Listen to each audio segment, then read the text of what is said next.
د لوی سپېڅلي څښتن تعالی په سپېڅلي نامه چې ډېر مهربان او بخښونکی دی، ټولو قدرمنو کتونکو او اورېدونکو ته څوک چې په دې وخت کې موږ په ژوندۍ بڼه ګورئ او که څوک به بیا موږ وروسته ګورئ، ټولو ته ډېر سلامونه او درناوی. د لوی افغانستان تلویزیون ته ښه راغلی. ملګرو څنګه چې تاسې په متن کې ګورئ یا بیا لولئ، په هغې کې ما لیکلي دي پښتونخوا که پاکستان بیا دی پښتون که پاکستانی. په دې په اړه به درسره خبرې کوم. ما سره یوه لنډه ویډیو هم ده، دا دغه چې دی تاریخ شیر په نوم باندې یو د پښتونخوا زموږ یو پښتون دی او په دې میډیا کې ډېر زیات فعاله دی، ډېر زیات فالورز هم لري. خو هغه داسې چلی چې یا خو دې ته ښودل شوي نه دي، خو دا ډېر زیات یو په دې دغه د ویډیو کې بیا اول زه تاسو ته لږ شان دغه کوم چې بیا زه پرې خبرې کوم چې تاسو په مخکې په مقصد باندې زما ورسېږي. زه به دا په اول ځل درته په افغانستان کې داسې لالونه ښیمه چې دا به تاسو ته نه چا په سوشل میډیا خولي او نه په الکترونیک میډیا باندې. زه په کابل کې نن یوازې پاکستانی نه یم ولاړ، دا زما ګیر چاپېره چې کوم ستوري ولاړ دي دا ټول پاکستانیان دي. اول خو په دې باندې خبرې کوم، ګوره دا وایي چې زه یوازې پاکستانی نه یم ولاړ، دا ټول چې دي دا د پښتونخوا پښتانه دي، وایي دا ټول پاکستانیان ولاړ دي. ګوره دا دومره بې شرمه انسان دی. یعنې زه یو پښتون راغلی یم افغانستان ته یا افغان راغلی یم افغانستان ته او دا نور هم افغانان دي، پښتانه دي، په افغانستان کې ولاړ دي، د دې ځای کې محصلین دي، دلته خپل تعلیم کوي او دغه کوي، دا خپل تعلیم ته دوام ورکوي. نو دا ګوره دا ډېر په بې شرمانه توګه باندې وایي چې زه پاکستانی او دغه نور ما سره چې څه ولاړ دي نه دا هم پاکستانیان دي. یو خو داسې دی چې دوی همیشه هغه خپل اصلیت دوی نه پیژني، د دوی نه خپل اصلیت اخیستلی دی او دوی خپل هم د لاسه ورکړی دی او هغه شی چې جعلي کوم د دوی پیژنګلو ده هغه په دوی باندې اخیستلی ده او دوی چې دی په هماغه جال باندې روان دي او په خپله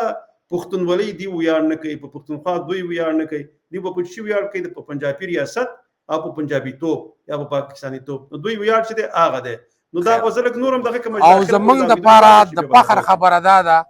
چې دا په افغانستان کې سبق وایي، دا د افغانستان دپاره ومهو د فخر خبره ده، ځکه چې په دې باندې د بار نه کمې ګوتې اوچتېږي چې دلته کې امن نشته او دلته کې تعلیم نشته او دلته پرمختګ نشته. نو دا د هغې نن ژوندی ثبوت دی چې په بازیدرو خان یونیورسټۍ کې او موږ ولاړ یو د هغې سټوډنټانو سره چې هغه د بار ملک نه راغلي دي او په افغانستان کې تعلیم ترلاسه کوي. سټوډنټان دي، د میډیکل سټوډنټان دي، انشاءالله سبا له بعد د دوی نه د ټاپ ډاکټران جوړېږي. ګوره نورې خبرې سمې وې، ځکه دوی راغلي دي صحیح د افغانستان کې تعلیم کوي، زده کړې کوي، دا ښه خبره ده. خو اول باید دا زده کړي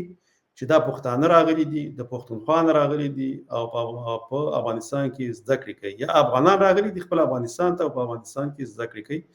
دا چې کله درته وایي چې پاکستانیان راغلي دي، په دې باندې دوی اوسه پورې پوه نه شول چې افغانان په دې باندې لکه خوشحالېږي نه،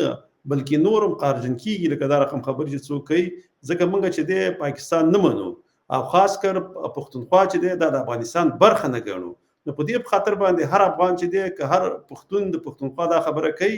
هغه چې دی هغې سره بیا هغه مینې ختمیږي. ځکه چې تاسو کله هم افغانستان ته راځئ نور هېڅ پاکستان نه مو یادوئ چې موږ د پښتونخوا نه پښتانه راغلي سو. دا خبره خوشی کولی صحیح ده، تاسو سره که دغه ځای دغه شناختي کارت دی یا هغه پیژندپاڼه چې ده په هغې کې صحیح ده که تاسو ته پاکستاني لیکل شوی دا به د وخت جبري چې ځکه په تاسو باندې دا دردپل شوی دی او تاسو یې د پنجاب په حواله کړی یاستئ، نو هغه دا شناخت تاسو ته درکړی ځکه ستاسو د خاورې په بدله کې چې ستاسو خاوره هغوی اخیستلې ده، دغه یو شناخت دا جاري شناخت چې دی دا یې تاسو ته درکړی دی. ځکه دې په بدل کې ستاسې په خاوره باندې واکدار دی، ستاسو په وسایل باندې واکدار دی، دا تاسو سره کوم دغه نه دی کړی، داسې